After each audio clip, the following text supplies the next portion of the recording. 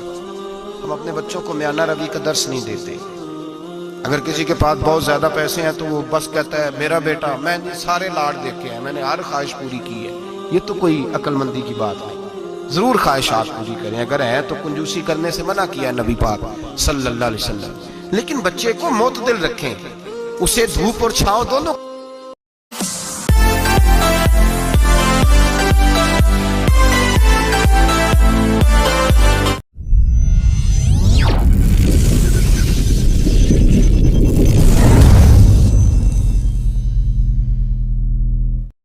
معتدل رکھیں, اسے دھوپ اور چھاؤں دونوں کا پتہ ہونا چاہیے. اگر زمانے میں کبھی کڑی دھوپ آ جائے تو اسے اندازہ ہو کہ میں نے یہاں کیسے کھڑے ہونا ہے. اس کو درمیانہ اور میانہ روی کا اسے درس دیں, اسے پتہ ہو, وہ نرم دل بھی ہو اور برائی کے مقابلے میں ڈٹ جانے کی طاقت بھی رکھتا ہو. بچے کو درمیانہ رستہ, میرے نبی کریم علیہ الصلوۃ والسلام نے فرمایا ما عالم نقتصدا, جو درمیانی چال چلتا ہے وہ کبھی تنگ نہیں ہوتا. اور خیر الامور اوسطھا, سب سے بہترین رستہ وہ ہے جو درمیانہ ہوتا ہے, جس میں افراط و تفریط نہیں ہوتی. بچوں کو درمیانہ پن سکھائیں, ان کو ان کے لب و لہجے کے اندر ایسا مزاج پیدا کریں کہ جس کے اندر وہ اپنی دنیا کے اندر بڑے سمر کر, بڑے نکھر کر وہ ترازو لے کے نکلیں تو وہ پورے عدل کے ساتھ اپنی زندگی گزاریں.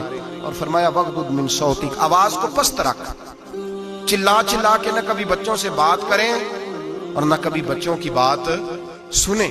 بچوں کے لب و لہجے میں ٹھہراؤ ہونا چاہیے, ان کی آواز کا بھی ادب ہے, ان کی آواز کو بولنے کا بھی ڈھب سکھائیں, ان کو بتلائیں کہ تم نے گفتگو کیسے کرنی ہے. اس لیے ارشاد فرمایا ان انکر الاصوات لصوت الحمیر, بے شک سب سے بری آواز گدھے کی آواز ہے. اللہ سمجھنے کی توفیق عطا فرمائے. آخر دعوانا